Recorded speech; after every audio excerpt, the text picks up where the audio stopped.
From the archives of the United States Cavalry, the true stories of Colonel Ranald Mackenzie and the cavalrymen he led. Mackenzie's Raiders. His secret orders from the President of the United States. Clean up the Southwest. Make it a fit place for Americans to live.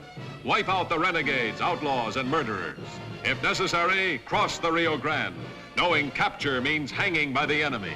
Discovery, court-martial by the United States Army.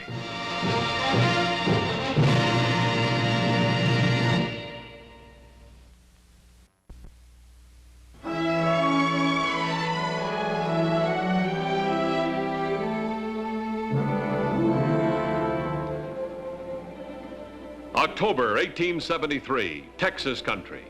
Fort Clark was fast becoming a vital part of the border territory's expanding economy.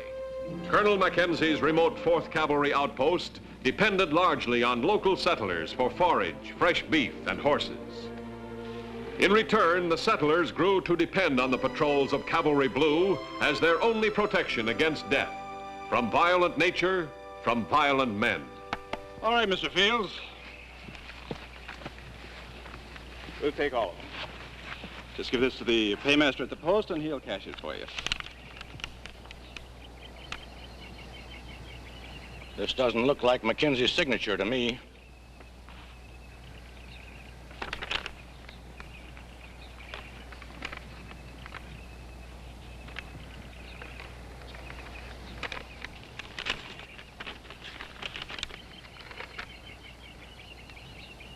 This requisition you gave me is a forgery.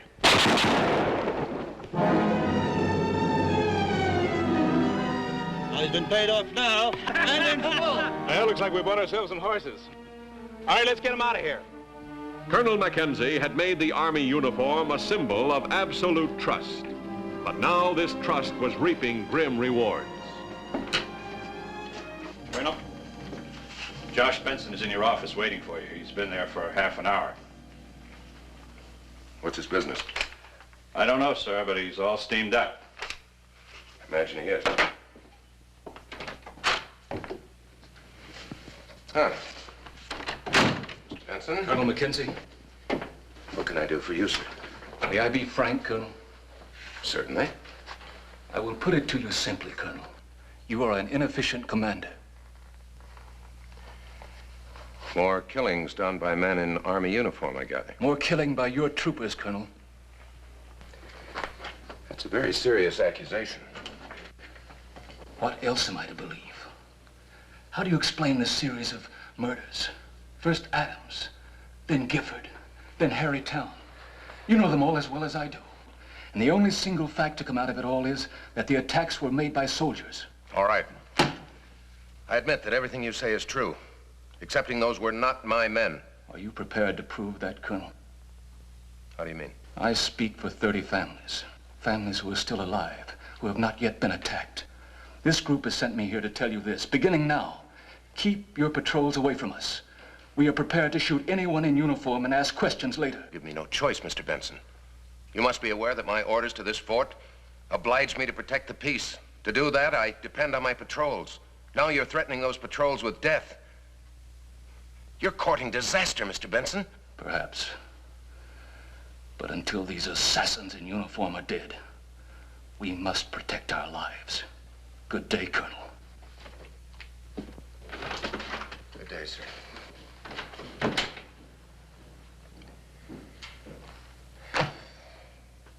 Sergeant.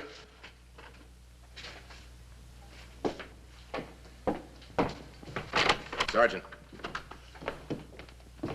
Sir? Order out another patrol. Ready to ride immediately. We'll be gone 2 days. Yes, sir. The marauders in uniform had to be stopped. To this end, Mackenzie led his troops out of Fort Clark to search the territory for some sign of the disguised killers.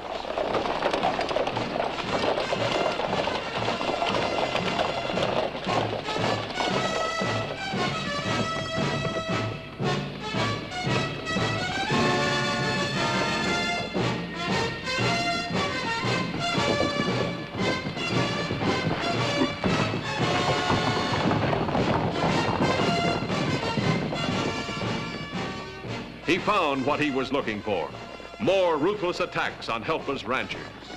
Hysteria was so great that every soldier was in danger of being shot on sight by frightened civilians, unable to detect protector from assassin.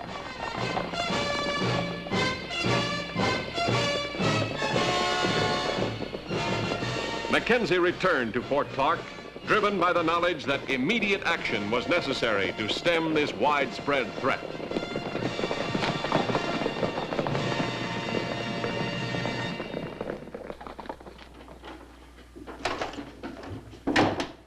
Come on in, Lieutenant.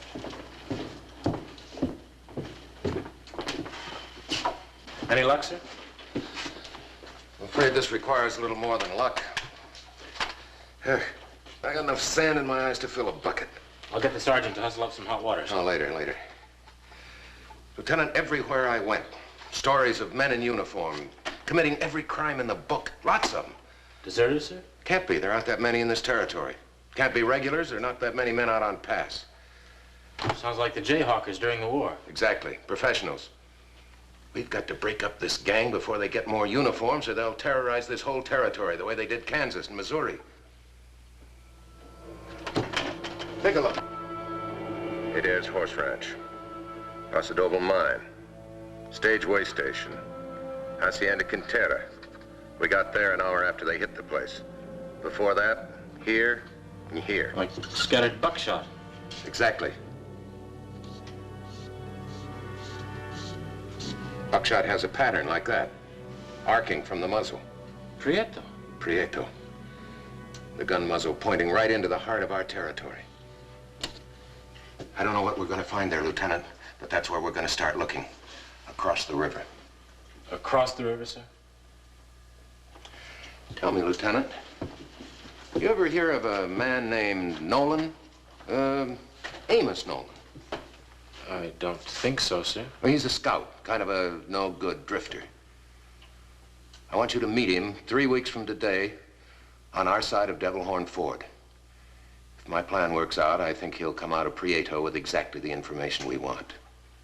Can this, Nolan fellow be trusted, sir? I've often trusted him with my life. That's strange. I thought I knew them all.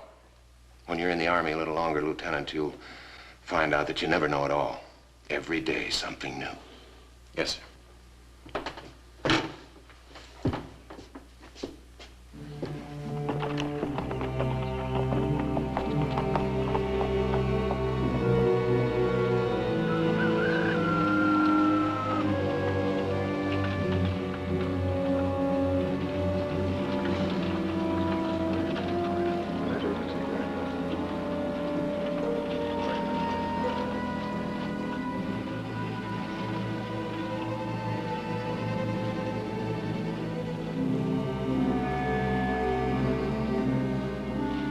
Extraordinary circumstances once again forced Mackenzie to violate Mexican sovereignty. Following his secret orders, he crossed the Rio Grande, knowing that his capture in Mexico would surely mean his death.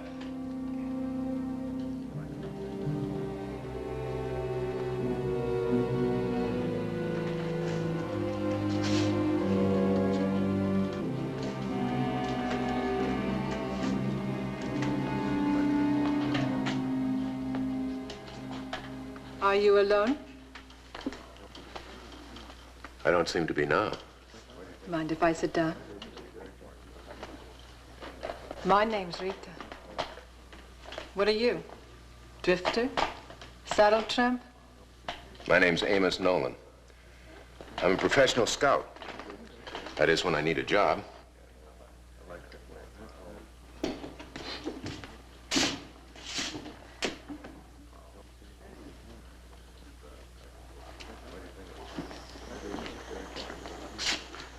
Andale.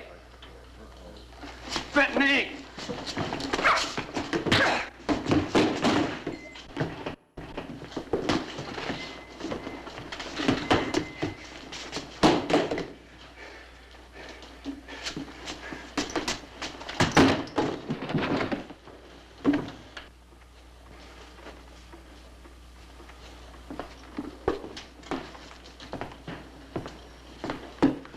You'll give these back to him when you see him again. Would it help if you had asked? When I want help, I'll ask. Just being friendly.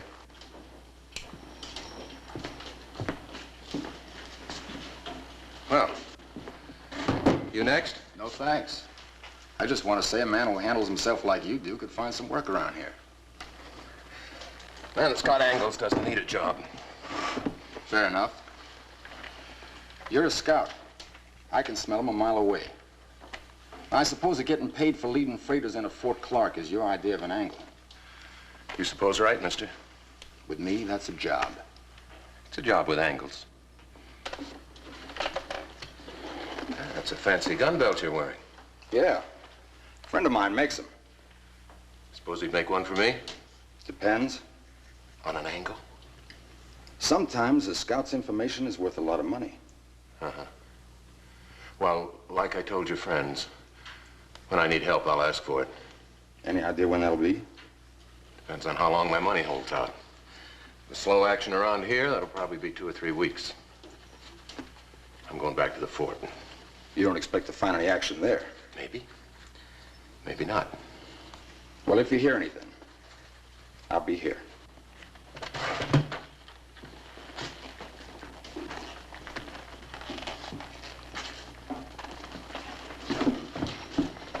Senor, are you coming back? In 3 weeks. Well, what do you think of Nolan? I don't know. There's something about that guy that bothers me. Exactly. Kansas? He's a scout. Like I told him, I can smell him a mile away. Yeah, he's got a sharp pair of eyes. He noticed your belt. He was admiring it. Kind of admiration I don't trust. I think maybe you better follow him. Saddle up and get on his trail and let him out of your sight. We'll find out just how legitimate Mr. Nolan is.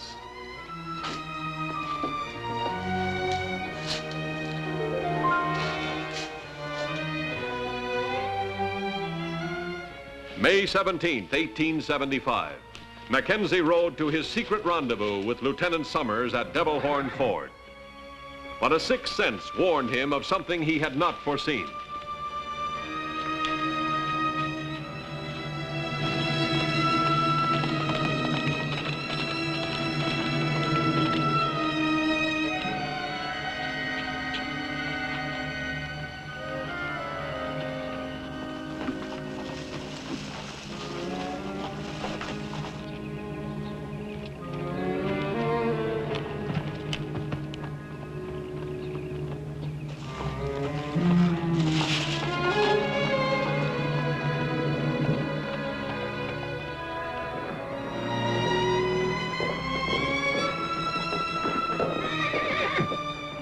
A few hundred yards across the river, Lieutenant Summers waited for Scout Amos Nolan.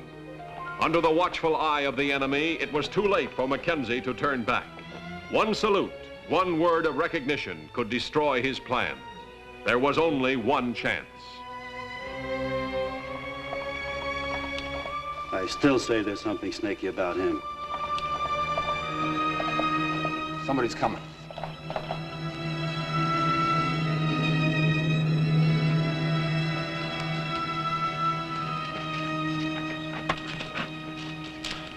Don't shoot. What?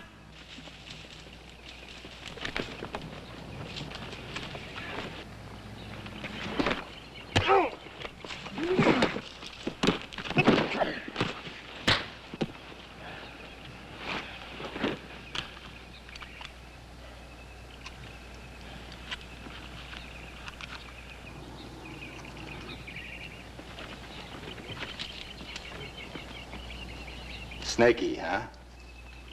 That saddle tramp would murder his grandmother for a plugged dollar.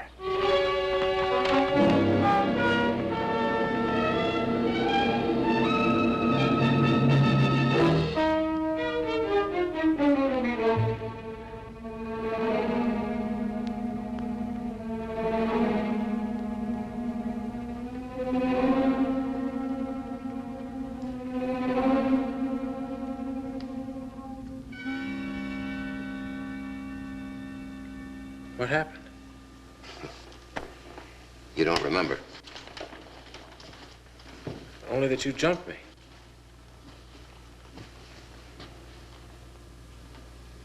My watch. And your wallet. I'm sorry, Mark. I had everything set up, but they got suspicious and followed me, so I had to make it look good. When you found them? I think so. The next step is to make sure. Yes, sir. Now, look, we've got 3 weeks. 3 weeks. I want every second to count. Yes, sir. First, you know where we can get a Conestoga wagon? A Conestoga wagon? A Conestoga. Yes, sir. I think so, sir. Get it.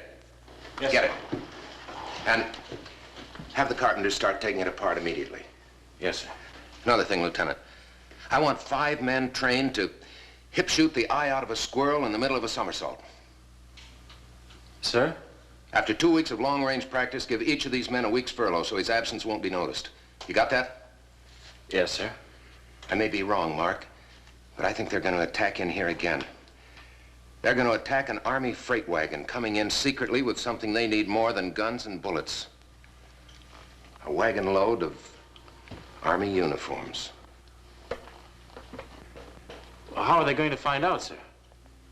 From Amos Nolan. For a price. Get going, Lieutenant. Yes, sir.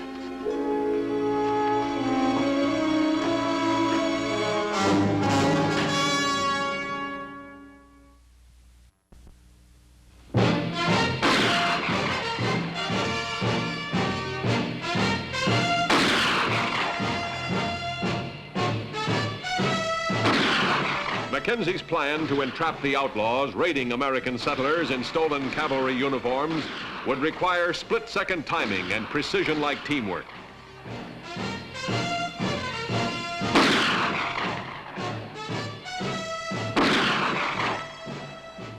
That's as sharp a squad as I've ever seen, Colonel.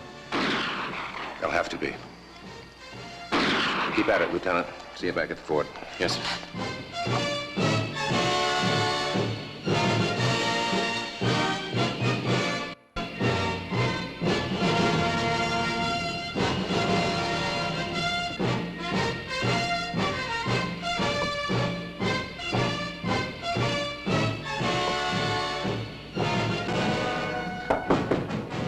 Come in. Lieutenant. You sent for me, sir? Yes.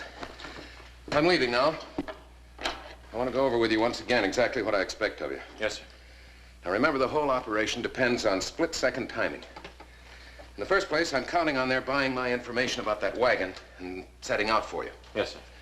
So you see, you'll really be on your own, because I probably won't be able to get back to you in time. I understand, sir. Now, if everything goes according to plan, you'll be escorting that wagon, and they'll attack you. Yes, sir. That's when we use surprise. Don't let them get too close. When you do open fire, shoot to kill. Every shot must take deadly effect. It'll seem strange shooting at cavalrymen, sir. I know. Lieutenant, the whole success of this mission depends on you. It depends on your following your orders straight down the line. Yes, sir. I understand, sir. Oh, and Lieutenant, good luck. Good luck to you, Colonel.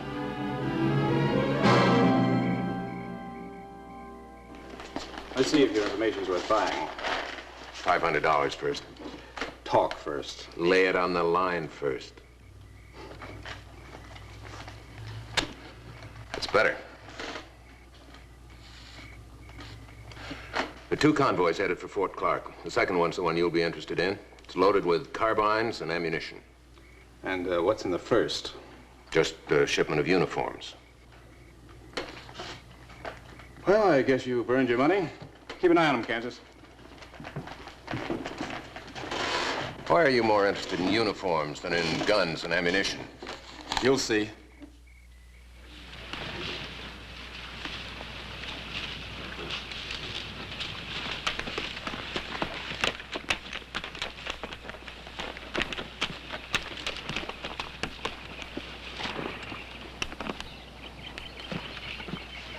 Well, that's why you wanted the uniforms. Yeah, and we got a lot of guys just dying to use them. All right, let's get on with it. Well, let me tell you the trail that wagon's going to take. Oh, you're going to do better than that, Mr. Nolan. You're going to show us the way. That wasn't part of the deal. What do you want to be, Kansas? A sergeant or a corporal? I'd hate to have a saddle tramp outrank me. There you are. Here you are, Corporal. These ought to fit you. Put them on. We gotta get going. This was the unexpected, the one thing Mackenzie hadn't counted on. In uniform with these jayhawkers, he'd be shot down with the rest. He remembered his own orders. Don't let them get too close. Shoot to kill. Following Mackenzie's timetable, Lieutenant Summers left Fort Clark with the Conestoga supply wagon, the bait to attract the marauders.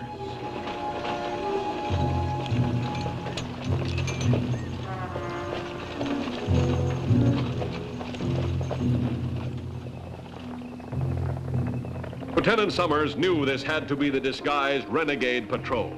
Mackenzie had done his job well.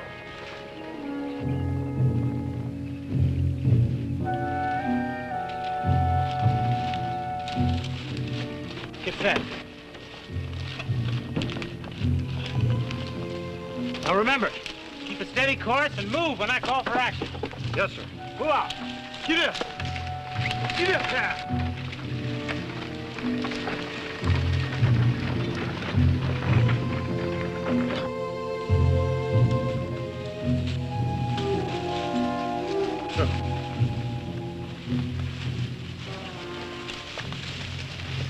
No escort.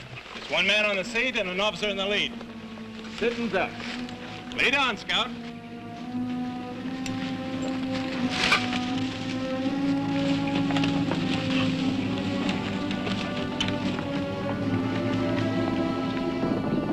Mackenzie's voice kept mocking him. They'll be in cavalry uniforms. Don't let them get too close.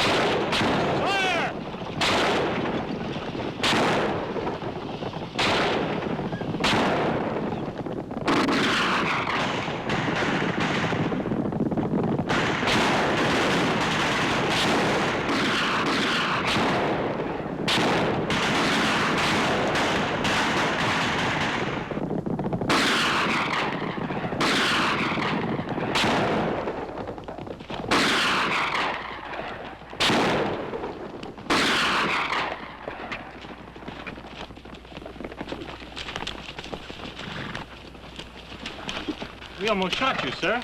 I'm aware of that, Lieutenant. You followed your orders explicitly. Permit me to congratulate you. Thank you, sir.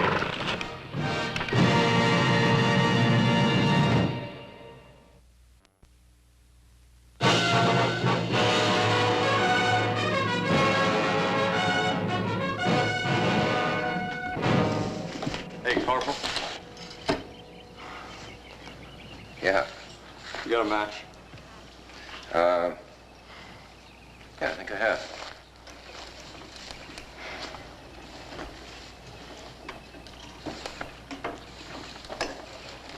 Thanks. How long you been in this outfit? I enlisted in Houston. Just got in this afternoon. Some lieutenant gave me this fort. Yeah. That's a lieutenant for you. Well, I enlisted to fight. Well, you'll probably get a chance. How long you been in the Army? 11 years. 11 years? And still only a corporal? Must be the stupidest man in the outfit. Sometimes I'm inclined to agree with you. Watch out, Corporal. You're going to get lieutenant. Colonel Mackenzie, the platoon is ready for inspection, sir. What's the matter with you, Private? Oh, it's just the excitement, I think.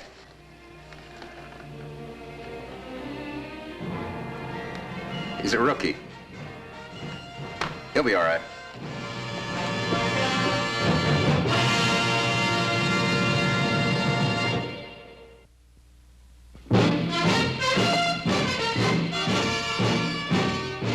Mackenzie's raiders rode again and again, carrying out the secret orders of the President of the United States.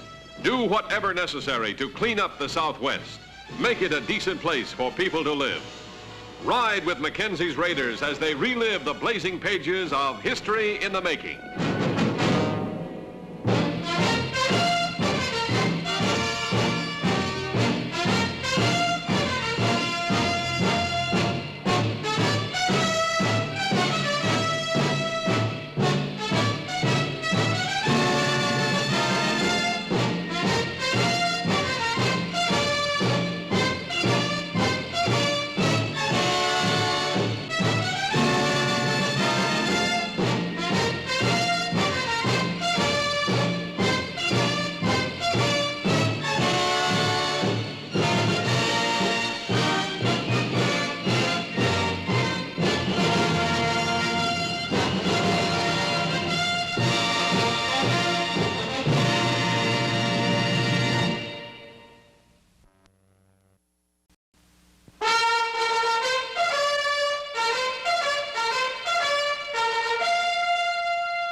From the archives of the United States Cavalry, the true stories of Colonel Ranald Mackenzie and the cavalrymen he led.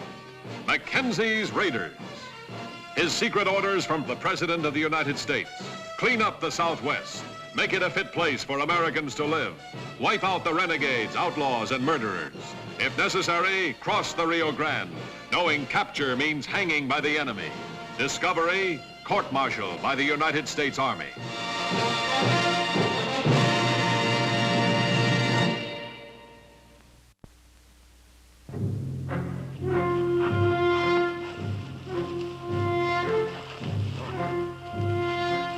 The month of April, 1872, near the Rio Grande, West Texas.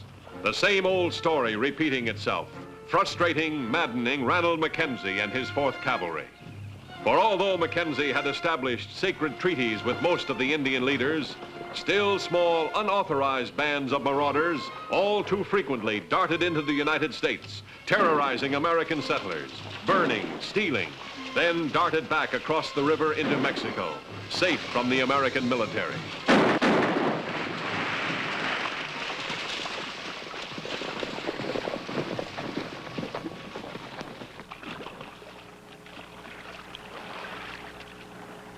Give me a hand here.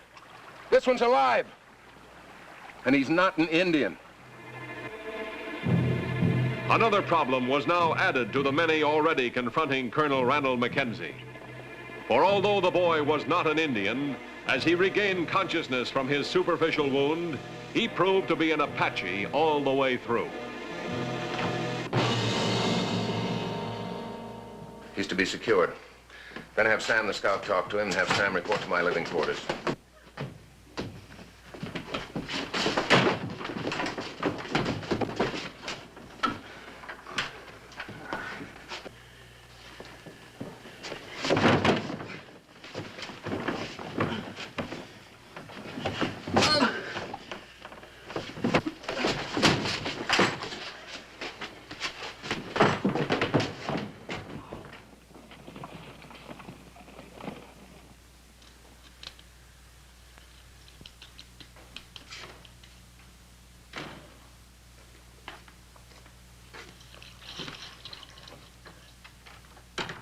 Finally got him locked up. How's his wound? Not much. Not as bad as McCullough's. What happened to McCullough? Our engine bit a chunk out of his hand. He's a regular rattlesnake. He's an Apache. He's no more Indian than you are, Colonel. Yeah. Maybe not. He's still an Apache. Has he talked yet? When he's not biting people, all he'll say is his name is War Knife. He's the son of Chief Burning Grass, Colonel. Burning Grass? But I've got a treaty with Chief Burning Grass. A treaty of friendship. The old man wouldn't break it. That wasn't the old man, Colonel. That was his adopted son. Probably got a few young bucks together just for devilment and to prove that they're grown-up men now. Now what have I got myself into? What do I do? Hang the chief's son? That'll certainly help to pacify the area. Or maybe I force him onto a reservation where he can weave baskets. How old would you say that kid is? 14, maybe. I know who he is, Colonel. Before you were stationed at Fort Clark, there was an Apache raid on the Benton place. Killed the Bentons and 2 hands. Stole a year-old baby. How long ago was that? 13 years ago. I see. So, it would appear that our Apache might possibly be a Benton. Appears to add up like it. Benton's brother Abner came out from the east last year and took over the place. He and Mrs. Benton could be this kid's aunt and uncle. But that kid's an Apache. He's been raised an Apache's son, and he's proud of it. How are we going to persuade him now that he's a Benton? And how are the Bentons going to persuade him that he's just a farm boy? Be quite a scandal in the territory if you were to treat him like an Injun. Flesh and blood, you know.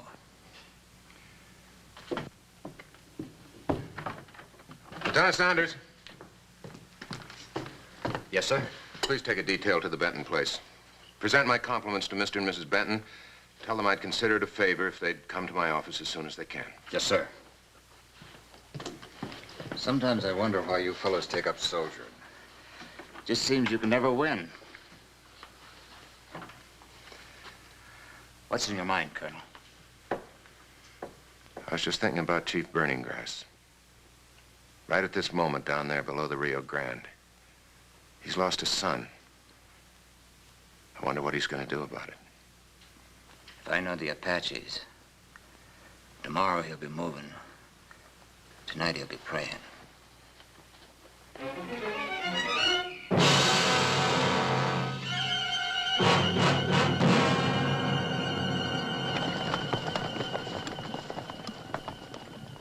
No, Maud, this is no time for crying. This is a time for happiness. Oh, I know, Abner. But it brings it all back to me. We were in Philadelphia, Colonel, when we heard about it. The awful tragedy to Abner's brother and sister-in-law. Mackenzie, I'm not one to beat around the bush. I've only been out here in West Texas a year. But I'll be frank to say that I haven't been happy with the reports about you and your outfit. Seems to me that the savages and renegades have been getting away with a lot of outrages in the territory. Oh, no, Abner, do you think this is the I time? will say, though, that you did a wonderful thing getting the boy back. Best thing you ever did. And I'm going to see to it that they hear about it back in Washington. And he will, too. He has friends there. Well, now, Mackenzie, let's get the boy and we'll be on our way. Mr. Benton, perhaps there are 1 or 2 things I should explain before you see Warknife. See who? Warknife. That's the boy's name. It's no such thing. It's Vernon. His mother wrote me right after he was born. He was named Vernon, she said. I beg your pardon. Vernon. I might point out, though, that the boy speaks no English. No English? Then how does he talk? He speaks Apache. He was raised an Apache. Well, what of it? He's still a Benton, our kith and kin. Well, he might disagree with you. He considers himself an Apache. And the Apaches are a very fierce, very proud, very noble nation. What a thing for an American soldier to say. Yes. What are you suggesting, Mackenzie? I'm suggesting, sir, that it might be better to leave the boy in my custody until the proper authorities decide what's best to do with him. Now, you look here, Mr. High and Mighty Soldier. Where that boy is concerned, I am the proper authority, and don't you forget it. Begging your pardon, Mr. Benton. I'll decide what's best to do with him, and that's to take him home with his auntie and his uncle where he belongs. Now, where is he? At the moment, he's in the post jail. Jail? See here, soldier. There's law in this territory. My nephew is not an Indian. He's a free American citizen. And you're holding him against his will and against mine. Now, do you take me to him pronto? Or do I swear out a warrant for your arrest? Please accompany me. Lieutenant. Yes, sir. I'll need Sam to translate for me. Right away, sir.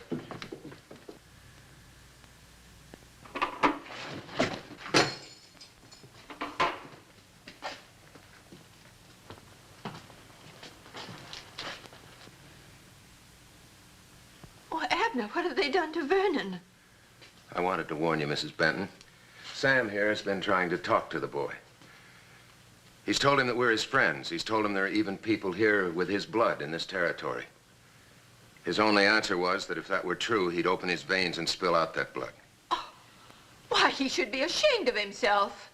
Make him realize I'm his aunt. Well, Sam tried that too, Mrs. Benton. But Warknife's only answer, that is, Vernon's only answer, was not very complimentary. Open that cell. Oh, Abner. Open that cell. Trooper?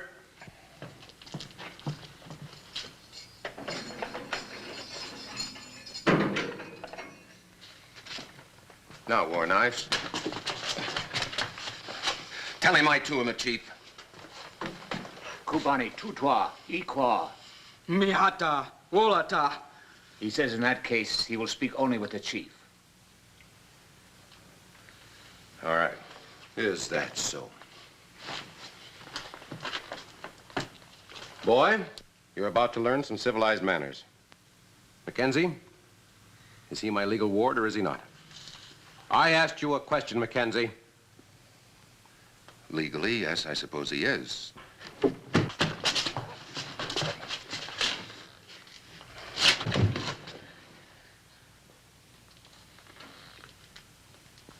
I'm sorry, boy. I've got to teach you not to talk to your auntie that way. I've got to teach you to have some respect for your elders. I'm sorry, boy. Mackenzie, I'm taking my nephew out of this jail. Now, I'm expecting you to give me some help to get him safely to my ranch. Trooper, have the sergeant call out a detail. Tell him to escort Mr. and Mrs. Benton and their nephew to the Benton Ranch. Remain there until further orders. Good evening to you, sir. Good evening, madam.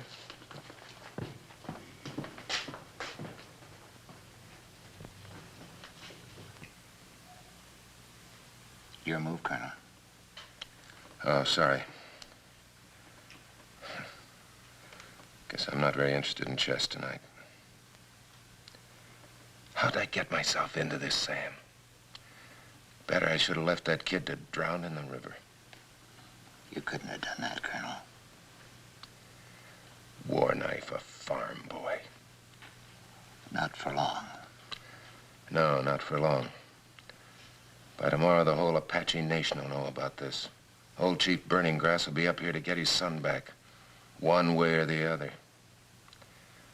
I can't keep a detail on that Benton place forever, but the minute I draw those troopers off, there'll be another massacre. The minute I... Sam. Sam. Chief Burning Grass, do you know where to find him? He'll be on the Mexican side of the river. Can you find him tonight? I can try.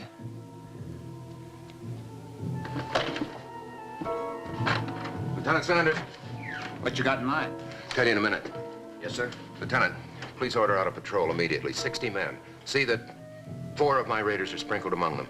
We'll leave in 10 minutes and we'll ride till dawn. Yes, sir. Now, when the raiders are separated from the main body of troops, it'll be for the purpose of riding south. Pay no attention to any other orders I may give. The raiders will ride south. Yes, sir. And see that each raider carries either a bandana or a neckerchief. Yes, sir. Is that all, sir? No. Order those troopers away from the Benton place. I beg your pardon, sir. Away from the Benton place?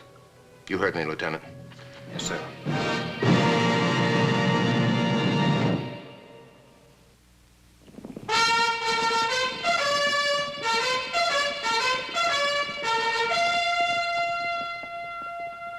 Dawn, April 29th, 1872. With a desperate plan in mind, Mackenzie's need for secrecy was absolute. To avoid court-martial, even the majority of his own officers and men must be deceived as to his mission and methods.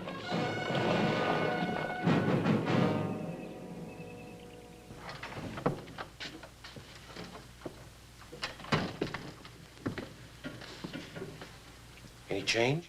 I haven't dared go in. He hasn't made a sound. The soldiers left during the night. There's not a one of them out there. Ready for your breakfast? Dish up for the boy first. Abner. I wonder if we've done right. Well, he's a Benton. We've done the Christian thing. But that Colonel Mackenzie, he seems like a Christian gentleman, too. And I got the feeling he thinks we're doing wrong. Maud, do you think we're wrong? No, Abner. But maybe he belongs with his own people. We're his people, Maud. Remember that. Come on now, let's get the boys breakfast.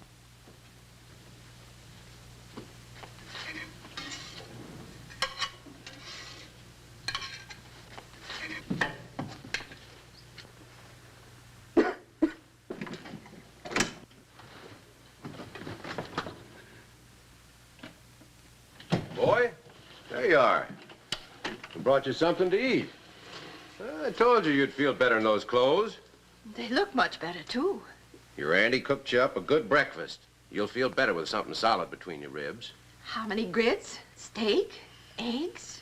Hope you like hominy grits. We leave him alone with it, Maud. Remember, he's still strange with us.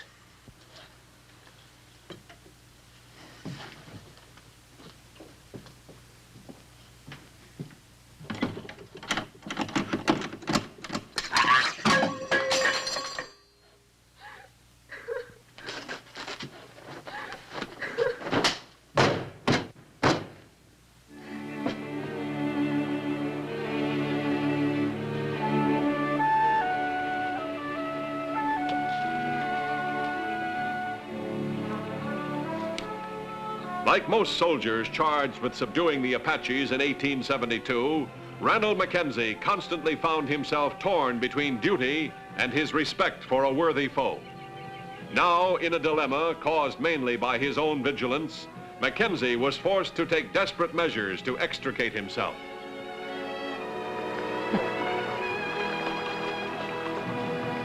Lieutenant, listen.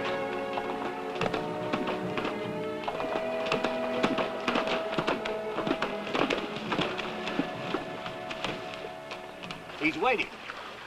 Get my horse. Like I said, I don't know why you fellers take up soldiering. If I'm not back in an hour, return to the fort. Yes, sir.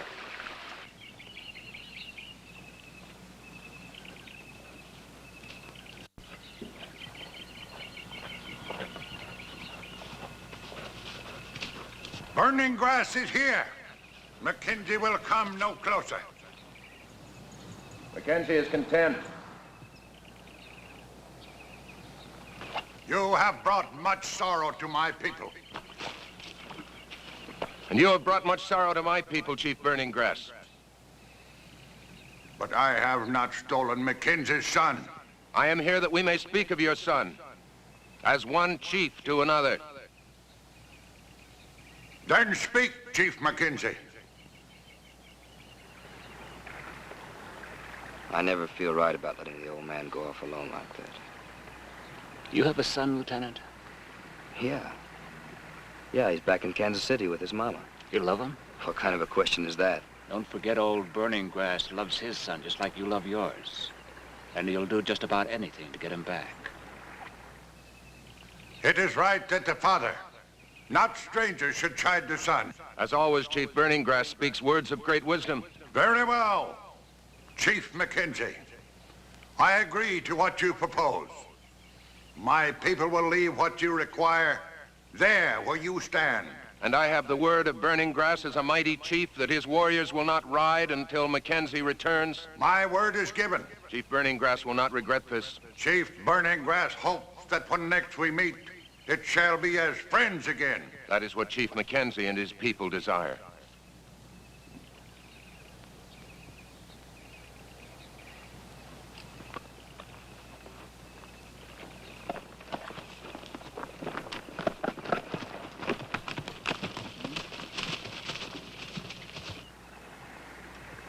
How long's he been gone?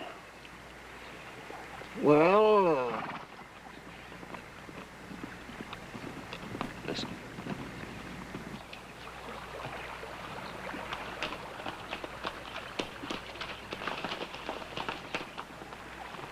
Mount up. Bring my horse.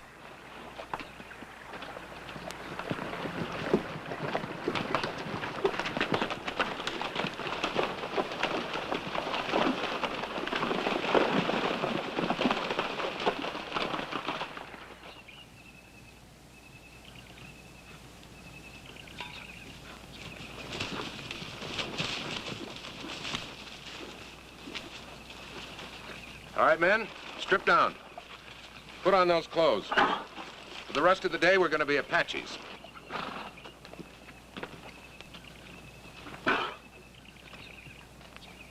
Lieutenant, have a couple of the men cut some horses' mane. Ought to work pretty well as Apache wigs.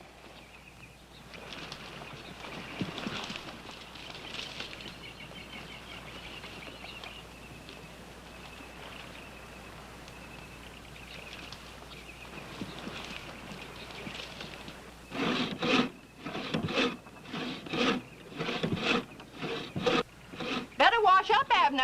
Time for lunch. In a minute, Maud. I think it's going to rain.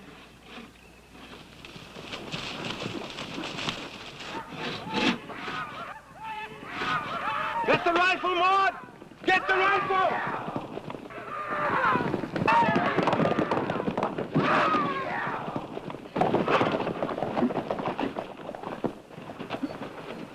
Abner! Are you all right?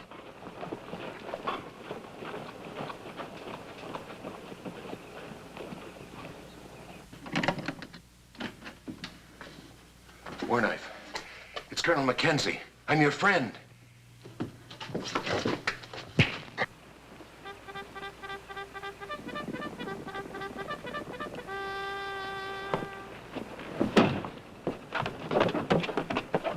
It's an unscheduled patrol, sir.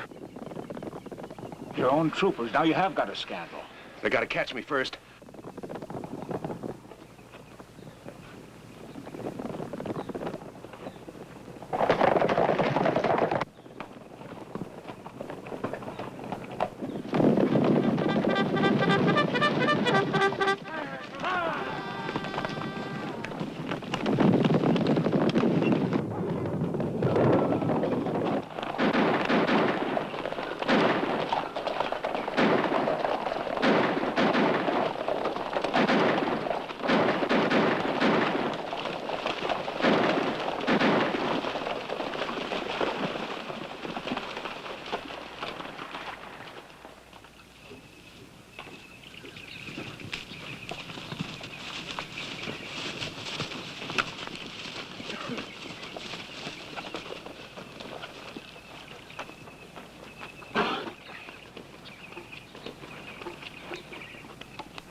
Water.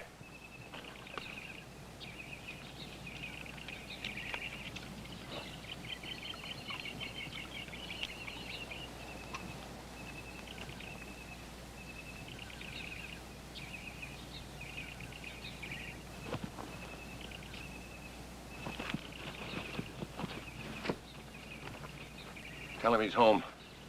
Yo-yo Hatato.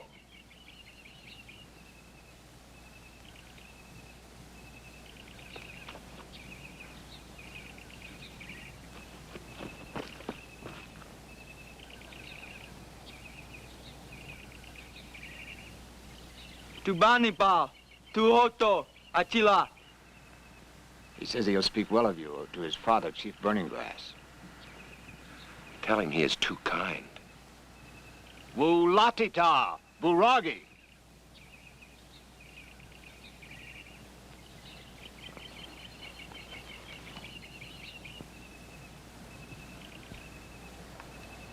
Look.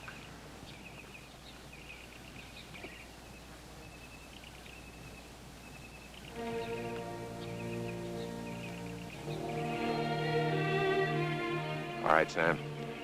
Take a look back up at the river, see if those bluebellies have left yet. We've got to get back to Fort Clark.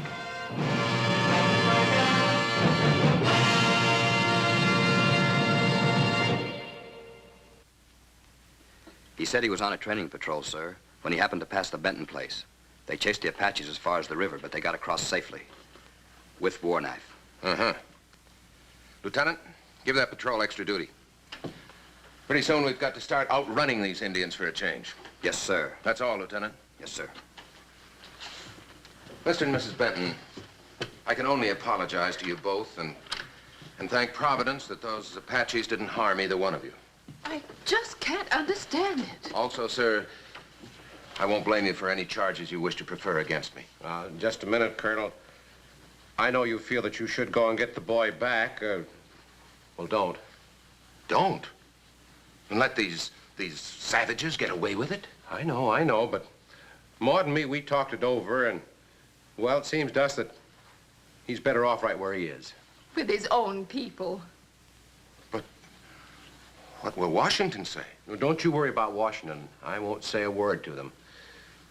Colonel, the less said about the whole thing, the better. Thank you, Mr. Benton. Thank you very much, sir. You're too kind.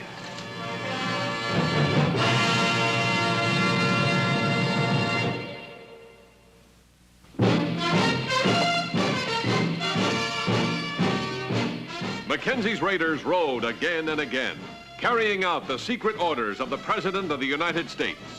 Do whatever necessary to clean up the Southwest, make it a decent place for people to live. Ride with Mackenzie's raiders as they relive the blazing pages of history in the making.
From the archives of the United States Cavalry, the true stories of Colonel Ranald Mackenzie and the cavalrymen he led.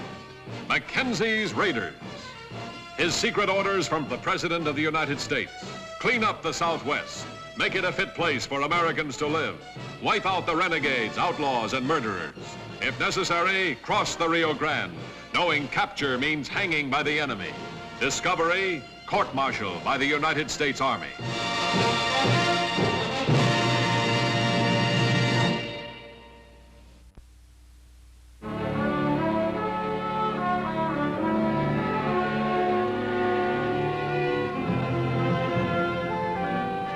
Fort Clark, along the border country of southwest Texas, the year 1873. Following a hurricane and flood which struck the Fort Clark area, Colonel Ranald Mackenzie was faced with one of the strangest problems of his career. The flooded Rio Grande River, southern boundary of the United States, sliced into the Henderson Ranch, placing a section of the American-owned property on the Mexican side of the border. The changed course of the river turned the Henderson property into a vulnerable island. How much of Ben Henderson's land is affected? Any considerable amount? Oh, I wouldn't think so, sir. Of course, I didn't cross the New River to see exactly how much. Oh, no, of course not. Just a few acres, I'd say, 8 or 10 perhaps. Unfortunately, his house is on them. Yeah. If I know Ben Henderson, this is going to mean trouble, Mark.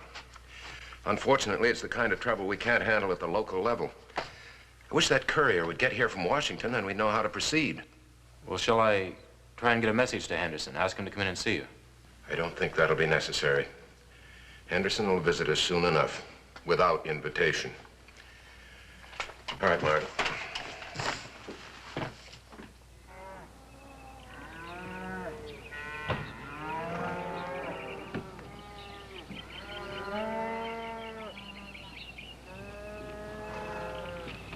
Now, don't you worry, Jenny.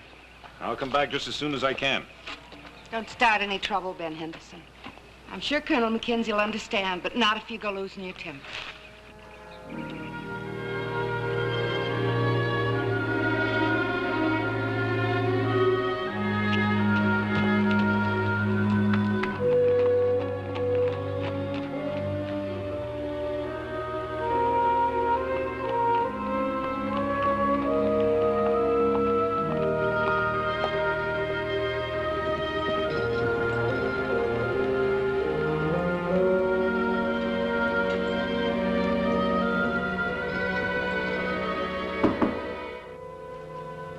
Come in. Mr. Henderson's here, sir. Oh, have him come in. This way, sir. Hello, Ben. Nice to see you. Any word from Washington yet, Colonel? No word yet, Ben. Here, have a chair. Sit down. I'd like to talk to you. Got nothing to talk about. There's only one side to this argument. That's my home, me and my folks, like it always was, and we're not budging an inch. Oh, now, Ben, sensible men always have something to talk about. Come on, sit down, please. I've been patient, Colonel. You know I have. You've had plenty of time to hear from Washington. Yes, I have had time, but who knows better than you that communications sometimes break down out here. This is a highly unusual situation, Ben. It's one that may have to be resolved by our State Department communicating with the Mexican government. And I'm sure it will be resolved. But in the meantime, I've got to ask you to move your wife and your employees out of Mexico. It ain't Mexico. I don't care what anyone says. It's my property and it's part of the United States like it always has been. All right, Ben, all right. I agree with you, and I'm sure Washington will. I'm just asking you to be patient for a little while longer for your own sake. What if Washington says you can't help me? That it's part of the Mexican territory and I gotta get out? You know the answer to that. You can't expect me to go against orders. I expect you to protect American citizens, that's what. To protect the property my folks fought and died for. It ain't just land, Mackenzie. It ain't just an old house with a few acres of sagebrush. My ma and pa are buried there. Me and my wife, little baby was born there. The only one we had. His grave is there, too. You want me to turn my back on my own flesh and blood, something that's part of me? You want me to turn back on my own little son? Ben, that's the last thing I'm asking you to do. I'm just asking you to leave that land, your own land. I'll admit that. Leave it just until I hear from Washington. I won't do it, Mackenzie. But, Ben, you don't seem to realize you're in a dangerous spot down there. Anything can happen. I couldn't help hearing, sir. You won't listen, will he? No. Can't say that I really blame him. Come on in, Mark. Shut the door. I was just thinking. Until that courier does show up, I don't have orders to protect Ben, but on the other hand, I don't have orders not to protect him. The raiders, sir? I'm not sure. I'm not sure I'm ready to take the risk. I'll have to decide that when and if it becomes necessary. Henderson's in a terrible spot down there, Paul. I can't imagine a worse spot. The Mexican government won't protect him, and officially I can't. Well, he's free game for anybody that wants to make trouble. Yeah, Mark. Have the raiders stand by for immediate duty. Yes, sir.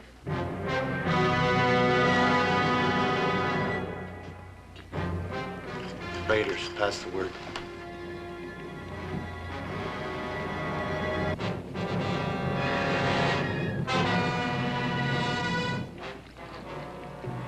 Raiders, stand ready. I got no right to keep you here, Jenny. You say the word and we'll leave. No, Ben. They were my folks, too. They was my baby. Jenny. We'll stay until you say the word to go. That's the way you feel about it. That's the way I feel, Ben.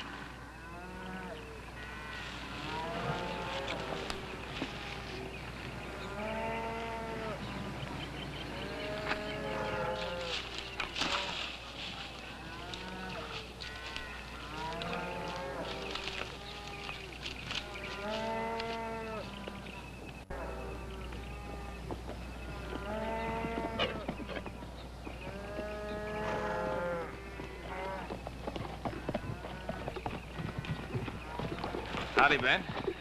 Any luck with Mackenzie? Yeah, bad. He says he can't help us. That's kind of a surprise, coming from Mackenzie. Well, that's the way it is. You fellas want to have supper now or wait till the rest of the boys ride in? What's the matter? Where are the rest of the boys? There aren't any, Ben. They ain't coming. Well, good riddance. What's keeping you two around waiting for your pay? Ben, don't talk like that. We appreciate you staying, Ted. You all go get washed up and I'll warm up your supper. Well, you do that, Ted. We're proud to have you stay with us.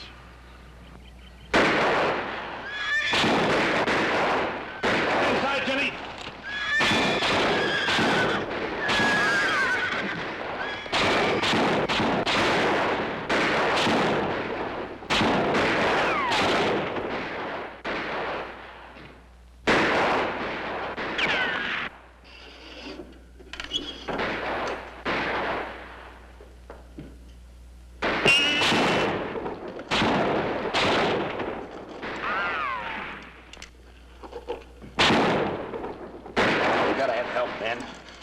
Can never hold out without it. You know, why tell me? Where are we going to get help? Mackenzie, maybe. If he knows how bad off we are. Well, if you want to try. It ain't a case of wanting. It's got to be done.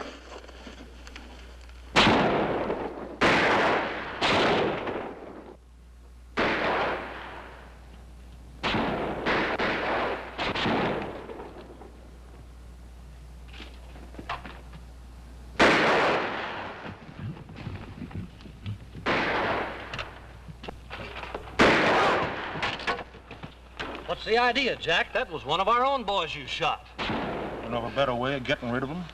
Well, no, but why? What did he do? He didn't do what I told him, but I told all you fellows. I want these folks here to send for help. I want Mackenzie to come a-running, all full of fire and high spirits. Got some real special plans for Mr. Mackenzie. Him and me is going to have a nice little party together. Well, I'd kind of like to make sure I got things straight myself, Jack. You mean we don't really aim to hurt them Hendersons none? Just sort of keep them pinned down for bait? Well, we can shoot them up a little. Gotta make it look like a fight, or Mackenzie might get wise. We'll save the real fireworks for later, after he's walked into the trap. Well, whatever you say, Jack. You're the boss. You just keep remembering that, and everything will be all right.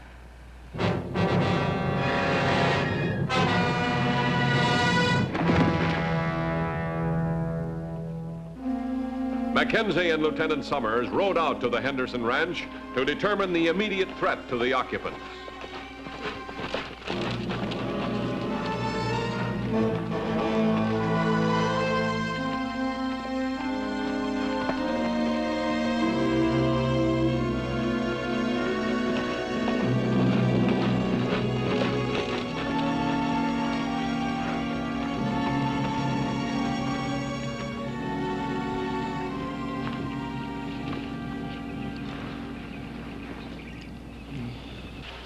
Daniels.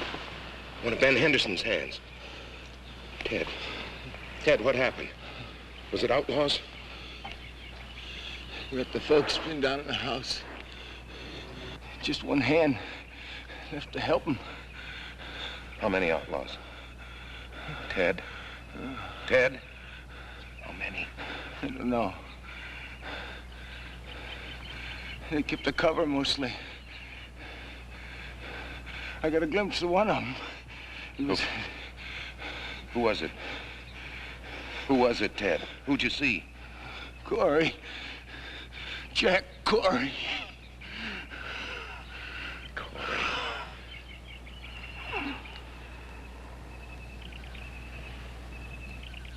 It's plain now, Lieutenant. The Hendersons are just bait to get me into Mexico. I'm not sure I understand, sir. Happened before you were posted to Fort Clark. I had to arrest Corey's younger brother. He was eventually hanged. Corey always blamed me for it. Said he'd get me if it was the last thing he ever did. Well, then if it's simply a trap for you, does that mean he won't harm the Hendersons? On the contrary, he'll kill them in the most painful way he can think up. He doesn't need a reason. To him, killing is its own reason. Lieutenant, we'll be using those raiders.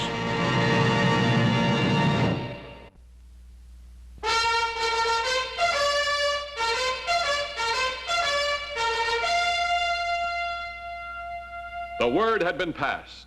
Secretly, the raiders rode out of Fort Clark to their rendezvous point on the American side of the river. Once again, it was Mackenzie's decision to break the rules, to cross into Mexico, to shoulder the terrible risks necessary to protect the lives of American citizens. All here. All right. Let's go.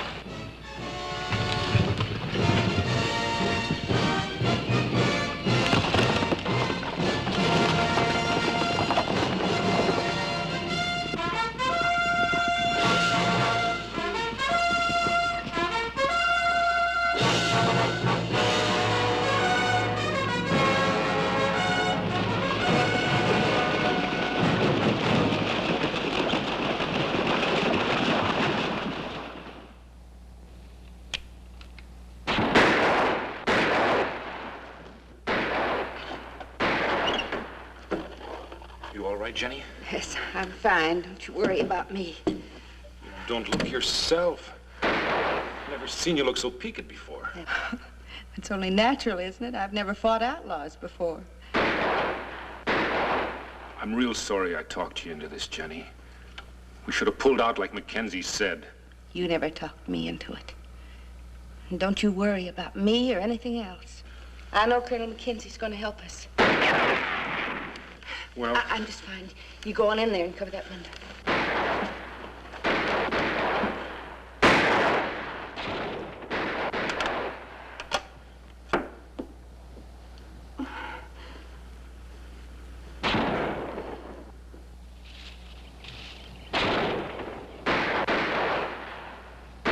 We shouldn't have too much trouble infiltrating the line they've got around that house.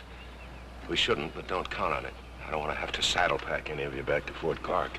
If everybody's clear as to what we're going to do, I'll lead out. The rest of you follow by the numbers. What about Smith, sir? You don't know how to count. Maybe we better save the jokes till later, after we've done our job.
You know what the boss said. Let him in the house.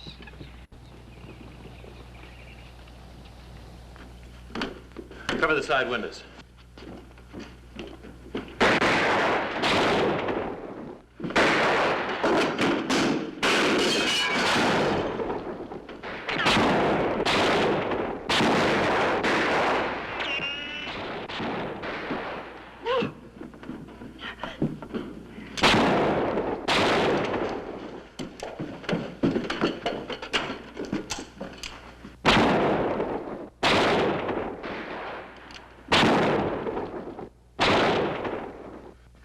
Thank you for coming, Colonel. I'm very grateful. No, never mind about that.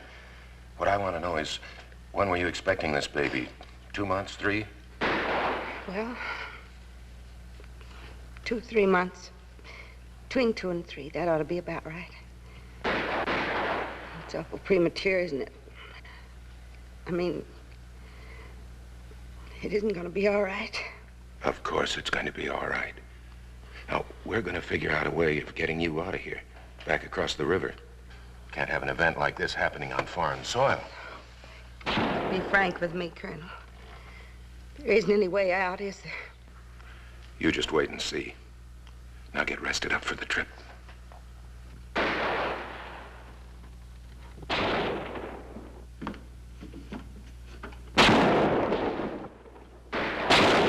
Ben. Lieutenant. Ben, your baby, it's going to be born sooner than you expected. Oh, we gotta get a doctor then. No, I don't think so. I think it's better to let her rest now. The baby's going to be premature, Ben. But she's a strong woman. Under the right circumstances, she'll be all right. I gotta get help. I'll go get a doctor. I'll get to town. No, Ben, no doctor. She's got to do without a doctor. If we can just get her back across the river, someplace where she'll feel safe, be safe. Do you have a springboard, any kind of wagon that we could carry her in? Yeah, the barn out back. Corey's men are mostly on this side between here and the river, but how are we gonna swing it? How can we do it? I don't know. To answer that, we'll have to know how many men Corey has and how they're deployed. If we knew that, Ben, take it easy. Easy, take it easy. What do you mean my wife's in there dying? You tell me to take it easy. Oh, your voice down. Now, listen, I'll tell you what we're gonna do, Mackenzie, you and me. We're cutting out of here. We're going back to the fort, and you're gonna order out your men. Enough to run those outlaws away. Put that pistol away, Ben. You do it or I'll kill you. You put that pistol away, Ben.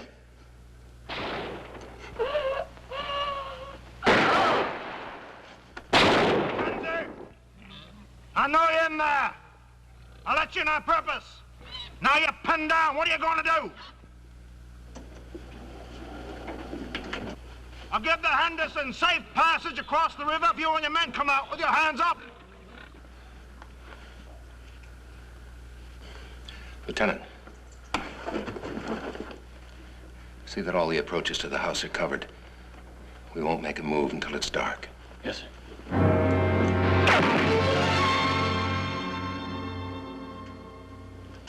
I'm gonna have a look around outside. When I open that door, dim the light. Yes, sir. All right?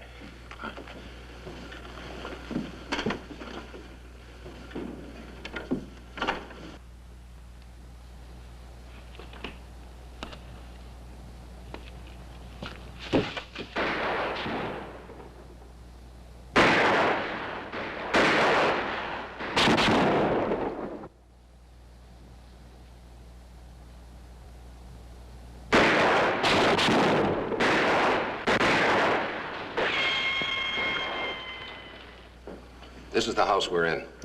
Now, seemingly, the only fire against it is directed from these three positions. Seemingly. That's what Corey wants us to think. Actually, his men are spelling each other.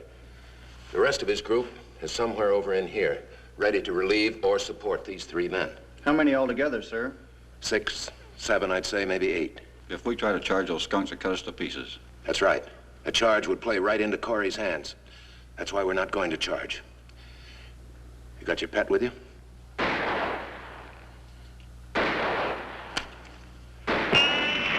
Good. Jessup? All right. Now, you three men will move against these positions. Take these men at their firing positions. In the meantime, Lieutenant, you move into a position where you can cover the rest of the men over here. Get the drop on them. Yes, sir. In the meantime, I'll be trying to find Corey. Sorry, Ben. You and your man here will have to hold things down. Move from window to window. Keep firing, but fire high. My men and I will be out there someplace. Well, what are you gonna do? There's no time to explain now. If it works, you'll know about it. If it doesn't work, it won't matter. All right, let's go.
Due to Mrs. Henderson's condition, the rescued and their rescuers were delayed in reaching the fort. And Mackenzie learned belatedly of the arrival of good news from Washington. Mexico conceded America's claim to the cut-off land. It was to be fully protected until the river reverted to its original course and protection became unnecessary.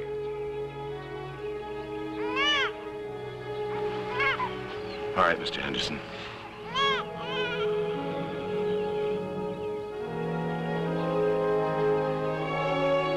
Colonel!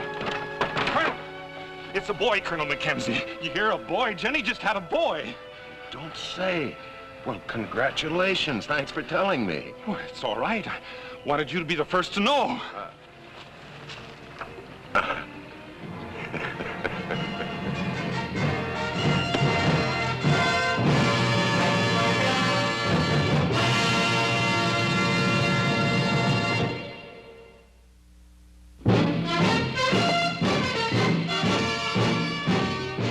Mackenzie's raiders rode again and again, carrying out the secret orders of the President of the United States. Do whatever necessary to clean up the Southwest. Make it a decent place for people to live. Ride with Mackenzie's raiders as they relive the blazing pages of history in the making.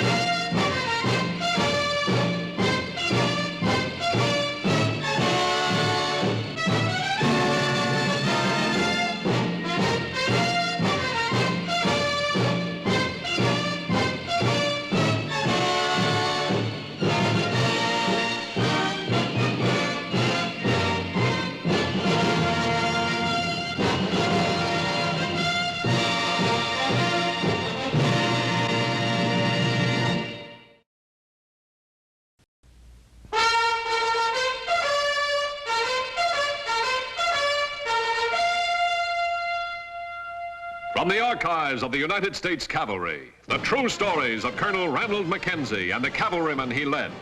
Mackenzie's Raiders. His secret orders from the President of the United States. Clean up the Southwest. Make it a fit place for Americans to live. Wipe out the renegades, outlaws, and murderers. If necessary, cross the Rio Grande, knowing capture means hanging by the enemy. Discovery, court-martial by the United States Army.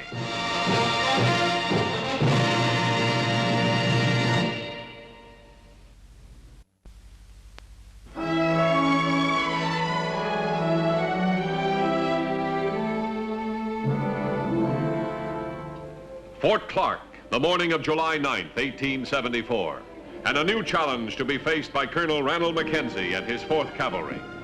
It concerned the town of Twin Forks, 30 miles from Fort Clark, scene of 7 murders in 6 months, a settlement gripped by terror and fear-ridden silence.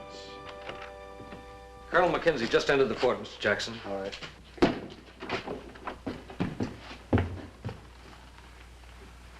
Mr. Jackson. Good of you to come, sir. Please sit down.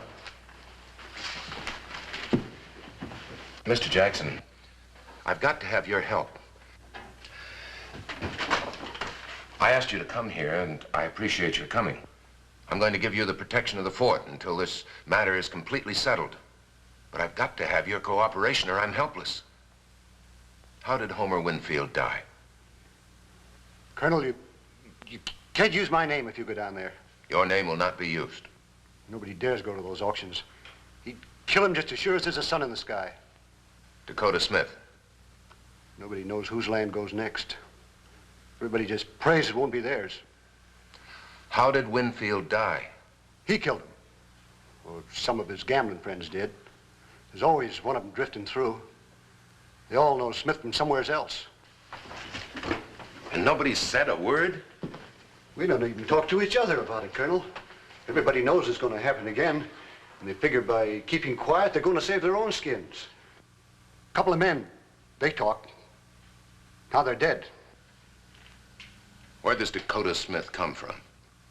Well, one night he's playing in Sam Lanton's poker game, and he kills a man. Then he buys his property at the auction, gets married, and settles on it. Then one day, the man who owns the property next to Smith's is found dead. Then he buys that property at the auction. Mm-hmm.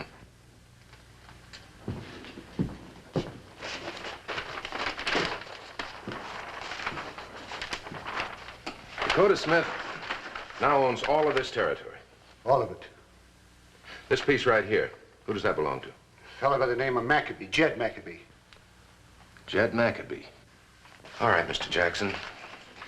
Thank you very much for coming in. I do appreciate it.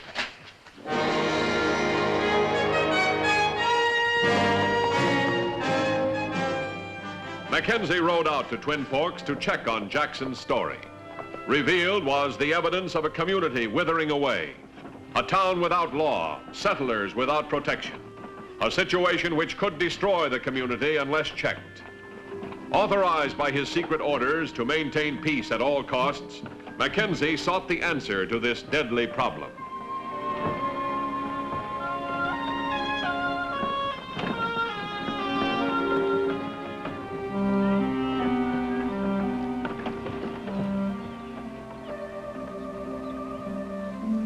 Bet about old Winfield. Real fine man.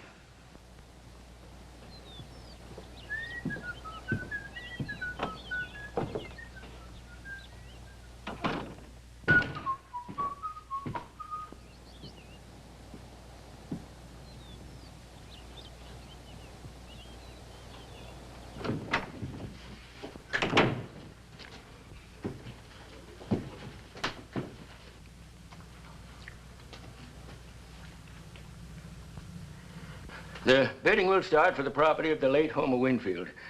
3 acres of workable land northwest of Vick's Point. By the power vested in me, the land goes to the highest bidder. The revenue, after expenses for the auction, goes to the Twin Forks Treasury, where it'll be utilized for community purposes. Auction is now open. $5. $5 to Mr. Dakota Smith. Do I hear any more? $5 once, $5 twice. Sold to Mr. Dakota Smith for $5. Well, it's been a real aces back-to-back day, hasn't it? I mean, it's real fine weather. Oh, yes. Yes, sir. It sure has.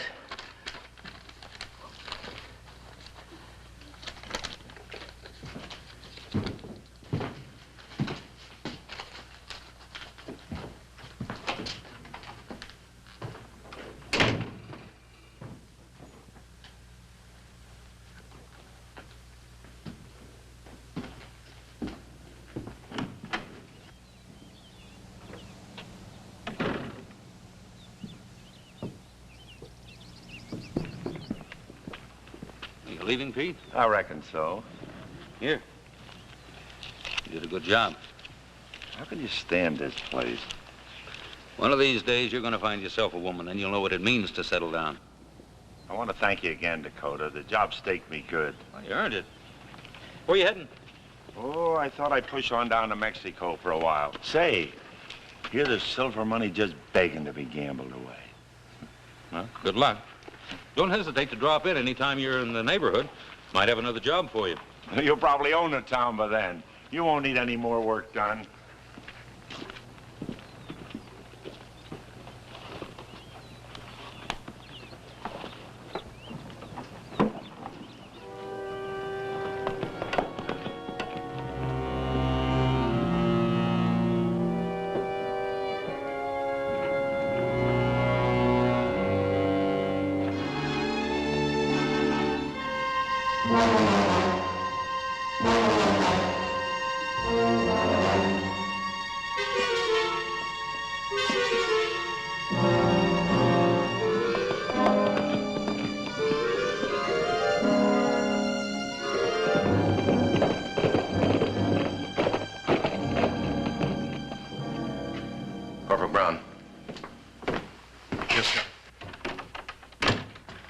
You and 2 raiders ready to ride immediately. Yes.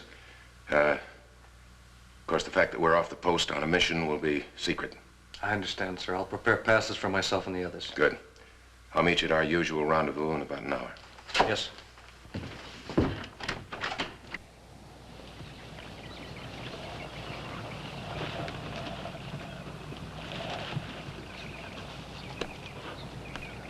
We're riding for Twin Forks. Corporal Brown, you'll accompany me into town. You two will wait outside of town. I don't want anyone to know you're there until I need you.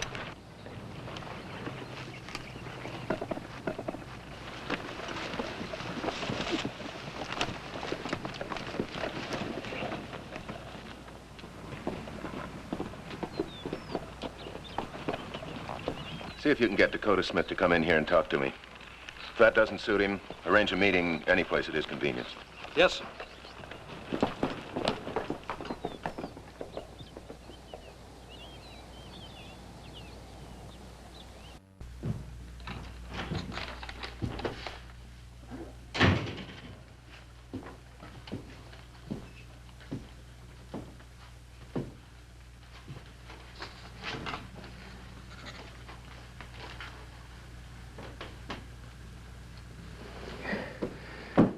What can I do for you?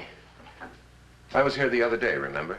Yes, I remember. You're the colonel from Fort Clark, aren't you? Right.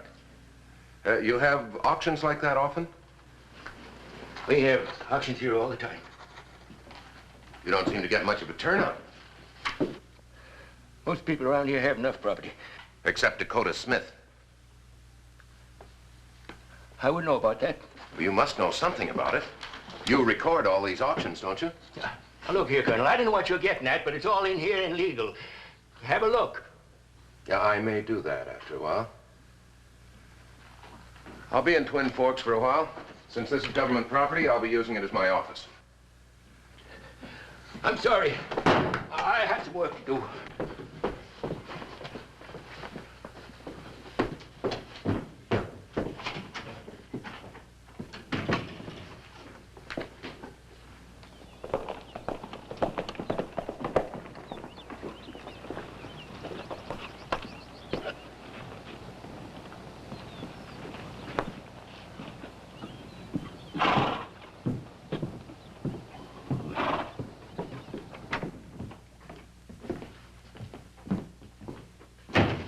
Sir, Dakota Smith.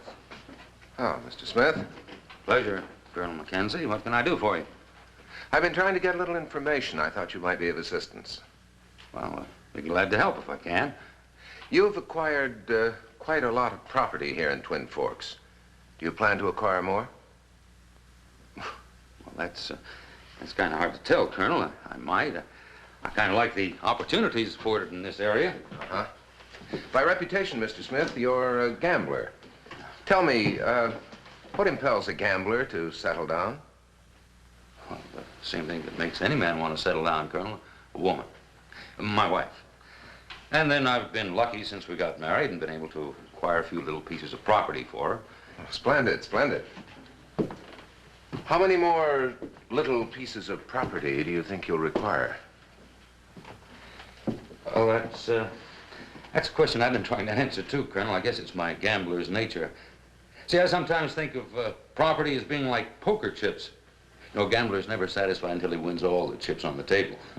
Perhaps so, although it seems to me that property is considerably more important than poker.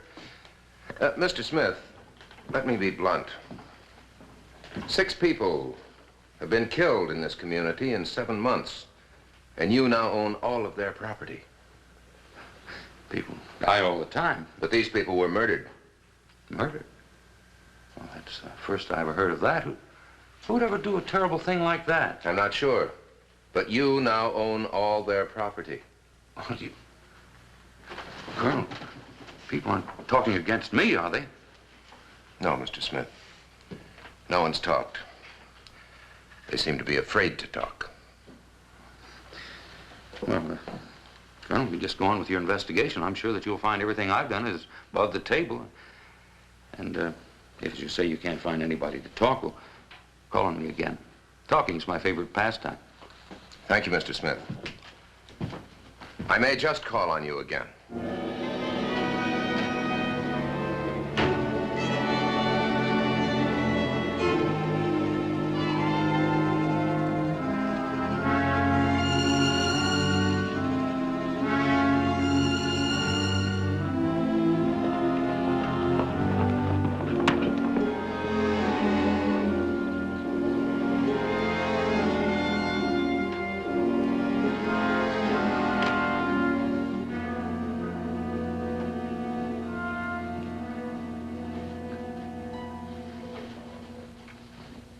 What was it all about?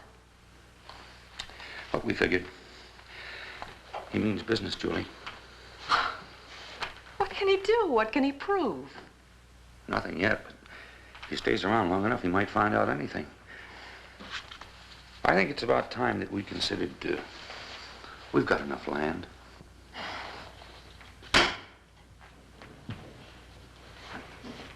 I never knew a card player gave up easily.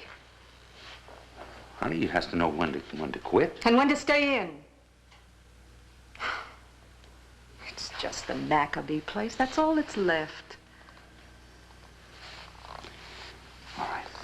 But not while Mackenzie's here. Why not? How can he stop it? What can he do? Shoot you?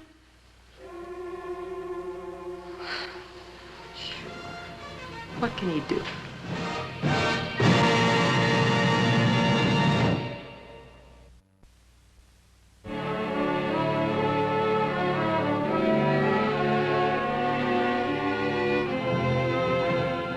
Mackenzie met secretly with his raiders outside of Twin Forks to outline a plan of action. There were two elements which must go together. First, he must try to get the cooperation of Jed Maccabee. Second, he must provoke Dakota Smith into action.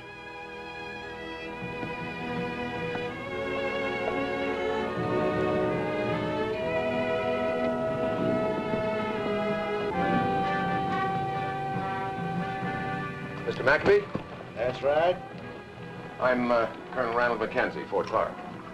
What do you want to see me about? You know a man named Dakota Smith? I know of him.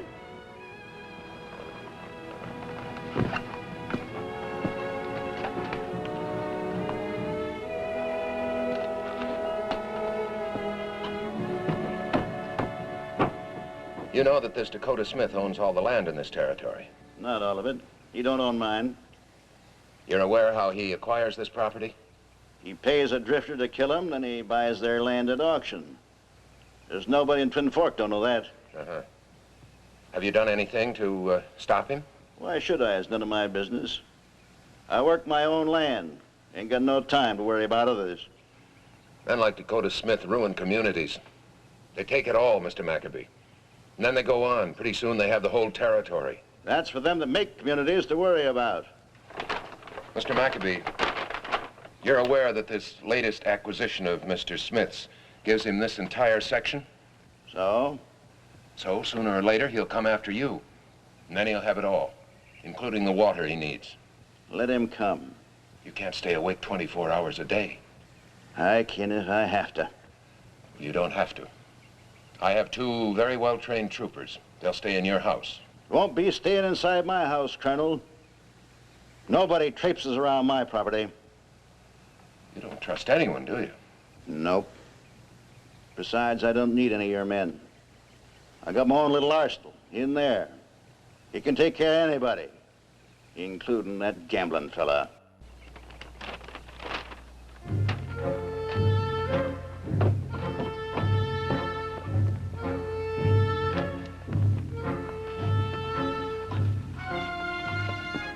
You know, it's a shame. What's that? All this land going at auction for just $5. Don't bet your life on it.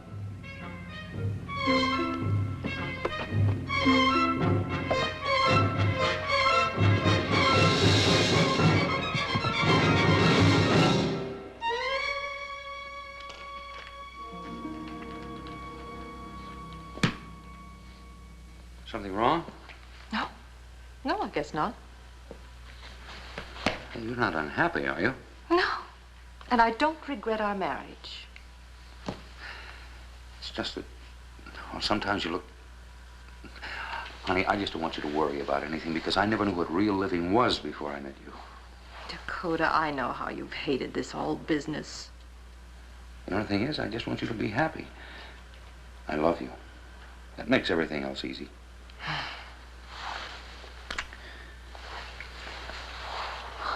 We have such a great chance. But you haven't done anything about Jed Maccabee yet. I will. When? Here we are all set except for Maccabee. What are you waiting for? Julie, we've done pretty well in the last 7 months. We're sitting pretty now. That's because we've taken advantage of things.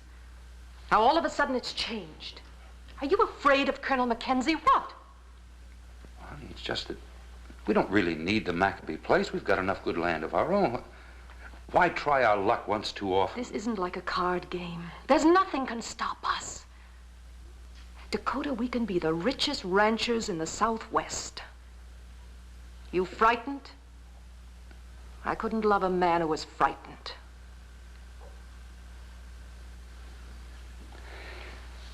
Maccabee will be the last. Of course. Then Mr. and Mrs. Smith will be in business. All right, I'll go to town and see if I can line somebody up. Maccabee won't be that easy. You better plan on going along yourself.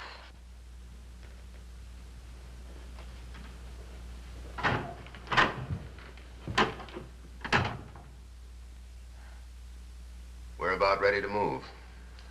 You sure you know what to do? Yes, sir. He won't be cooperative, I can promise you that. We'll handle it, sir. All right. Is Dakota Smith around?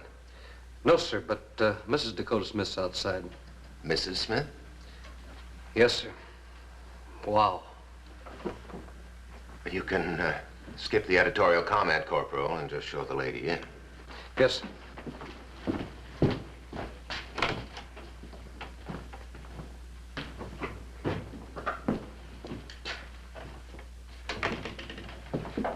Colonel Mackenzie? Yes. Well, my husband wasn't home. I thought perhaps I might help you. I'm Julie Smith. I'm honored, Mrs. Smith. Won't you sit down, please? Perhaps you can help me. Thank you. Mrs. Smith, as you know, there've been some rather ugly rumors about your husband. Yes, I've heard some of them. Believe me, Colonel, they're completely unfounded. I'm happy to say I'm inclined to agree with you. We've investigated, and we've found absolutely nothing illegal in your husband's affairs. Certainly there was nothing illegal in his buying those properties at auction. Oh, certainly. A man dies, leaves no family. The property is auctioned. Exactly. On the other hand, if a man dies and does leave a family, that family automatically inherits that property. There's no need of an auction.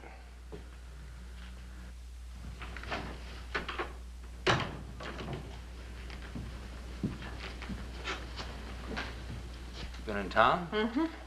I found a man. Told him it'd be a few days or maybe a few weeks until Mackenzie leaves town. It can be tomorrow. Wait a minute, what are you trying to do, get me killed? Mackenzie's probably watching me night and day. He leaves Twin Forks today. Today? How do you know? Everybody in town knows. The investigation's finished. All right. You'll have the Maccabee place within the week.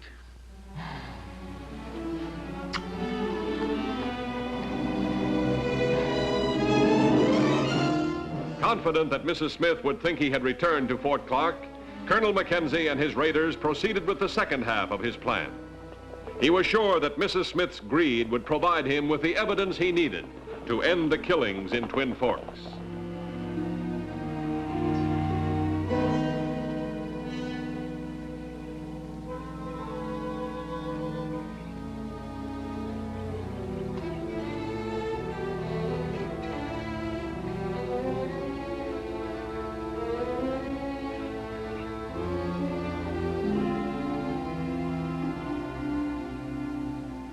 Old man.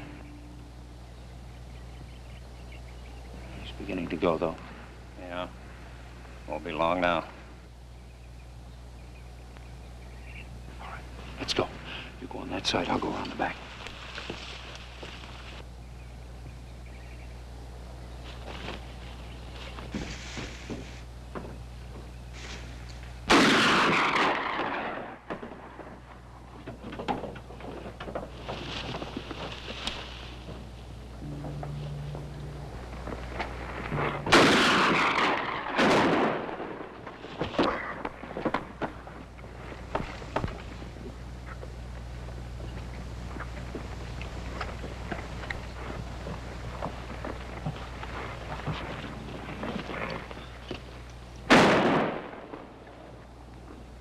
Smith's gone around it back. He's probably in the house. Watch yourselves, men.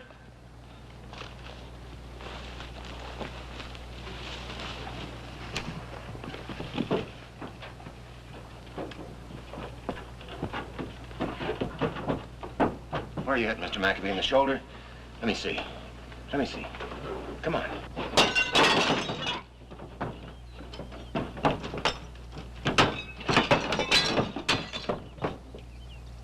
All right, Smith. Come on out. You're all finished.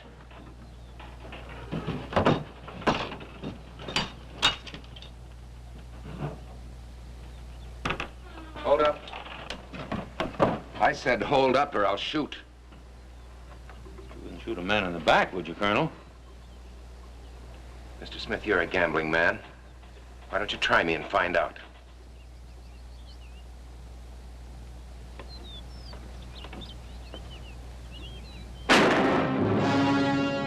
See you in, Trooper. Now then, Mr. Maccabee. Come on.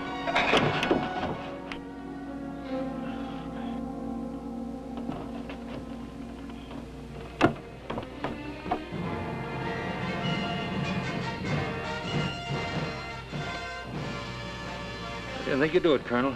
You'd make a pretty good poker player.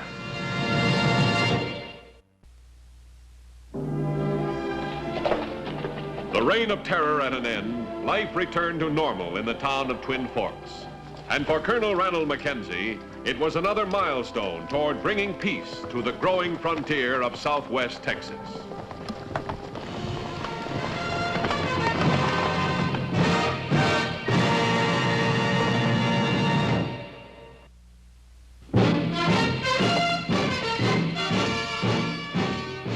Mackenzie's raiders rode again and again, carrying out the secret orders of the President of the United States. Do whatever necessary to clean up the Southwest, make it a decent place for people to live. Ride with Mackenzie's raiders as they relive the blazing pages of history in the making.